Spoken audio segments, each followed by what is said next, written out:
ఈ India's test range అని ఈ ఐటీఆర్ దగ్గర నుంచి వచ్చే మిసైల్ని అది గమనించడానికి అండమాన్ సీ దగ్గర, రెండుది హమ్ముంటోట శ్రీలంక దగ్గర ఒకటి మోహరించారు, రెండు అరేబియా సీలో మాల్దీవుల దగ్గర ఒకటి మోహరించడం జరిగింది. అంటే 4 షిప్లు ఇంకా సౌత్లో ఈ డిగో గార్షియా దగ్గర.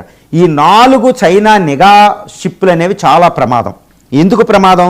ఒకవేళ భారతదేశం సూర్య మిసైల్ కానీ అగ్ని 6ని ప్రయోగిస్తే దాన్ని చూడడానికి అక్కడికి వచ్చినాయండి. బ్రహ్మోస్ విషయం దానికి తెలుసు, మిగిలినవన్నీ తెలుసు. కానీ ఇండియా తర్వాత కేటగిరీ మిసైల్ సూర్య అంటే 18,000 కిలోమీటర్ల రేంజు మిరువు టెక్నాలజీతో పనిచేసేది అణుక్షిపణి అనేది ఐసీబీఎం ఇంటర్ కాంటినెంటల్ ఈ మిసైల్ని ప్రయోగించడానికి సిద్ధంగా తయారు చేసుకుంది.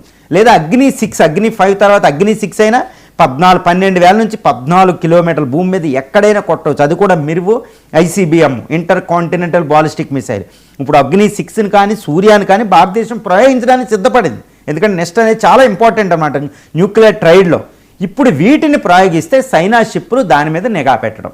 ఎట్టి పరిస్థితుల్లో భారతదేశం తన యొక్క మిసైల్స్ అనే సూర్య అగ్ని మిసైల్స్ సమాచారాన్ని ఆ డేటాను మాత్రం చైనాకి ఇవ్వకూడదు. కానీ చైనా నిఘా షిప్లు అక్కడ ఉన్నాయి. మరి వాటిని పేల్చేస్తామంటే కుదరదు. ఏంటంటే అంతర్జాతీయ జలాల్లో ఉన్నాయి, వాటికి హక్కు ఉంటుంది. చైనా షిప్లు ఇప్పుడు కనపడేది ఫోటోలో కనపడేది వీటి నుంచి సమాచారం మనం వాటికి ఇవ్వకూడదు. మరి ఏం చేయాలి?